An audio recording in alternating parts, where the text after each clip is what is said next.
Hello student, welcome to study of commerce. आज हम इस वीडियो में ये डिस्कस करेंगे कि अकाउंटिंग किसे कहते हैं, अकाउंटिंग की नीड क्यों होती है और अकाउंटिंग में हम क्या क्या करते हैं।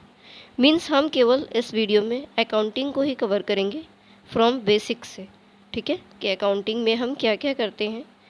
ठीक, अकाउंटिंग होती क्या है, अकाउंटिंग का मेन मतलब क्या होता है, उसकी नीड क्यों पड़ती है किसी बिजनेस में।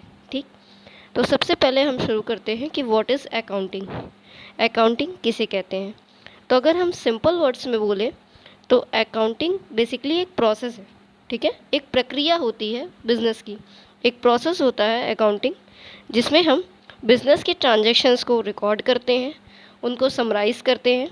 ठीक है, अगर हम सिंपल वर्ड्स में बोलें तो अकाउंटिंग एक आर्ट है बिजनेस के ट्रांजैक्शंस को सिस्टमैटिक मैनर में रिकॉर्ड करने की।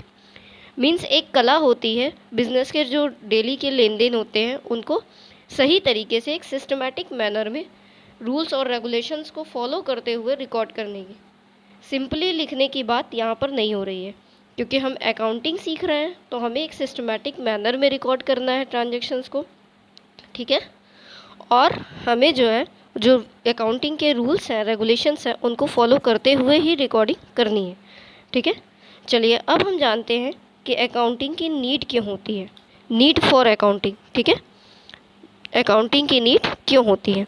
तो अगर हम नीड की बात करें तो सीधी सी बात है कि जब कोई बिजनेस कर रहा है, ठीक है, तो एक बिजनेसमैन को अकाउंटिंग की नीड इसलिए होती है क्योंकि वो जानना चाहता है कि अगर मैं बिज़नेस कर रहा हूँ तो इसमें क्या फ़ायदा हो रहा है, अगर फ़ायदा नहीं हो रहा है तो क्यों नहीं हो रहा है।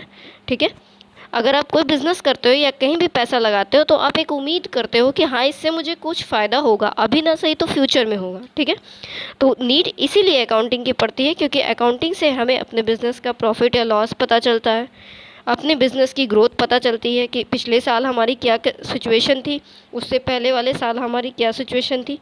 ठीक है, और अकाउंटिंग के बेस पे ही हम अपने बिज़नेस को रेगुलेट करते हैं, बिज़नेस में डिसीजंस लेते हैं, हम अपने बिज़नेस में जो परचेजिंग कॉस्ट है, जो कॉस्ट ऑफ गुड्स सोल्ड है, ये सब डिसाइड करते हैं। वो सारी चीज़ें कि हमें किन किन चीज़ों की ज़रूरत है, हमें इसका क्या फ़ायदा है, ये सारी चीज़ों का जवाब हमें अकाउंटिंग से ही मिलता है। ठीक है, अकाउंटिंग के बेस पे ही हम अपने बिज़नेस में बदलाव करते हैं या कोई भी डिसीजंस लेते हैं। चलिए अब आगे के टॉपिक पे चलते हैं। नेक्स्ट टॉपिक क्या है कि हम अपनी ओवरऑल डेफिनीशन पे चलते हैं कि हमारी जो शुरू से हम सुनते आ रहे हैं कि अकाउंटिंग की ये डेफिनीशन होती है, ठीक है, कि रिकॉर्डिंग है, क्लासीफाइंग है, ये सब चीज़ें हैं। इनसे पहले मैं ये बताना चाहूँगी आपको कि अकाउंटिंग का सिंपल वर्ड्स में आपने मतलब जाना कि एक सिस्टमैटिक तरीके से ट्रांजेक्शन्स को रिकॉर्ड करना ही अकाउंटिंग कहलाता है। ठीक है, लेकिन क्या सिर्फ ट्रांजेक्शन्स की रिकॉर्डिंग ही अकाउंटिंग कहलाती है? ऐसा नहीं है, अकाउंटिंग अपने आप में एक ब्रॉडर कॉन्सेप्ट है। ठीक है, सिर्फ ट्रांजेक्शन्स को रिकॉर्ड करना ही अकाउंटिंग नहीं कहलाती, उसमें सारी चीज़ें आती हैं, वो सब चीज़ें आती हैं जो कि हमारे बिजनेस से जुड़ी हुई हैं। मीन्स अकाउंटिंग से ही हमें अपने प्रॉफिट या लॉस का पता चलता है, हमें अपने बिजनेस की फाइनेंशियल पोजीशन का पता चलता है, हमें अपनी बैलेंस शीट का पता चलता है, हमें ये पता चलता है कि हमारे कितने क्रेडिटर्स हैं, डेटर्स हैं। ठीक है, हमें फ्यूचर में प्रॉफिट होगा तो किस वजह से होगा, हम क्या ऐसा करें जिससे प्रॉफिट होगा, ये सारी चीज़ों का जवाब हमें अकाउंटिंग से मिलता है। तो अकाउंटिंग सिर्फ रिकॉर्डिंग करना ही नहीं होता, उसमें आगे की जो चीज़ें हैं, जो नेट प्रॉफिट या नेट लॉस निकालना है, वो सब भी अकाउंटिंग का एम होता है। ठीक है, क्योंकि हम बिज़नेस में अकाउंटिंग कर क्यों रहे हैं, सीधी सी बात है, अगर हम बिज़नेस में अकाउंटिंग कर रहे हैं तो इस मकसद से कर रहे हैं कि उससे हमें फ़ायदा होगा, बिज़नेस में हमें ये पता चलेगा कि हमें प्रॉफिट हो रहा है तो क्यों हो रहा है, तो हम बार बार वही करेंगे जिससे हमें और प्रॉफिट हो। हम बिज़नेस कर रहे हैं तो हम चाहते हैं कि हमारा business day by day grow करता रहे, ऐसा ना हो कि जो पिछले साल हमारी स्थिति थी वही आज भी रहे। ठीक है, चलिए अब हम उसकी जो टू द पॉइंट डिफिनीशन होती है उस पर चलते हैं। तो अकाउंटिंग की मीनिंग है, accounting is the art of recording, classifying and summarising in a significant manner and in terms of money transactions and events which are in part at least of a financial character and interpreting the results thereof। तो अब हम एक एक terms को discuss करेंगे। सबसे पहले क्या आता है, सबसे पहले आ रहा है, एक मिनट थोड़ा वेट करिएगा, ठीक है, तो अगर हम बात करें रिकॉर्डिंग का मतलब क्या होता है, ठीक। रिकॉर्डिंग सिंपली हम ट्रांजैक्शंस को रिकॉर्ड करना ही रिकॉर्डिंग कहते हैं। रिकॉर्डिंग हम बिजनेस में कैसे करते हैं, जर्नल एंट्री के थ्रू। जो हम जर्नल एंट्री बनाते हैं उसी को हम रिकॉर्डिंग कहते हैं। तो अकाउंटिंग एक आर्ट है रिकॉर्डिंग करने की, क्लासीफाई करने की। क्लासिफिकेशन एक ऐसा प्रोसेस होता है जिसमें हम अपने जो जर्नल एंट्री की है उसको और सम अप करते हैं, यानी समराइज़ करते हैं। क्लासिफिकेशन में हम लेज़र पोस्टिंग करते हैं, ठीक है। जो हमने रिकॉर्डिंग की है उनकी हम लेज़र पोस्टिंग करते हैं क्लासिफिकेशन के थ्रू, ठीक। लेज़र बनाना ही क्लासिफिकेशन का प्रोसेस कहलाता है, ठीक। उसके बाद है समराइजिंग। समराइजिंग में हम क्या करते हैं, अपने प्रॉफिट एंड लॉस अकाउंट बनाते हैं, अपनी बैलेंस शीट बनाते हैं, ठीक है। समराइजिंग से ही हमें अपने नेट प्रॉफिट या मतलब कि हम अपने जो इन्फॉर्मेशन है अकाउंटिंग की उसको और समराइज़ कर रहे हैं अकाउंट्स बना करके।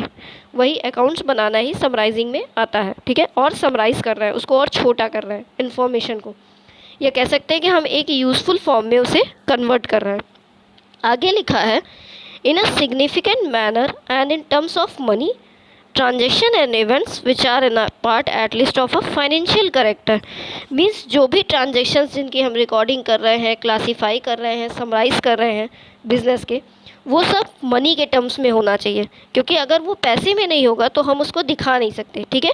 अगर मनी के टर्म्स में ट्रांजेक्शन्स नहीं होंगे तो हम उनको अकाउंटिंग में इग्नोर करते हैं, ठीक। तो सिर्फ उन्हीं ट्रांजेक्शन्स की हम रिकॉर्डिंग करते हैं जो कि मनी के टर्म्स में होगा और जो कि फाइनेंशियल करेक्टर का होगा, यानी कि हमारे बिजनेस से जुड़े हुए जो ट्रांजैक्शन होंगे सिर्फ उनकी ही हम रिकॉर्डिंग अकाउंटिंग में करते हैं।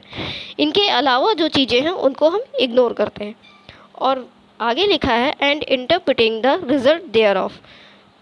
रिजल्ट देयर ऑफ इंटरप्रेट करने का मतलब है कि जो भी इंफॉर्मेशन हमारे बिजनेस में निकल के आई है, जैसे कि क्या प्रॉफिट या लॉस है, नेट प्रॉफिट क्या आया है या नेट लॉस क्या आया है, क्या फाइनेंशियल पोजीशन आई है, क्या बैलेंस शीट आ रही है हमारे बिज़नेस की, इन सब चीज़ों का जवाब देना, यानी कि इंटरप्रेट करना, समझाना उन लोगों को जिनके लिए जानना ज़रूरी है। जैसे कि बिज़नेस के ओनर हो गए, इन्वेस्टर्स हो गए, डेटर्स हो गए, क्रेडिटर्स हो गए, इन सब को रिजल्ट बताना, ये सारा प्रोसेस अकाउंटिंग में आता है, ठीक है।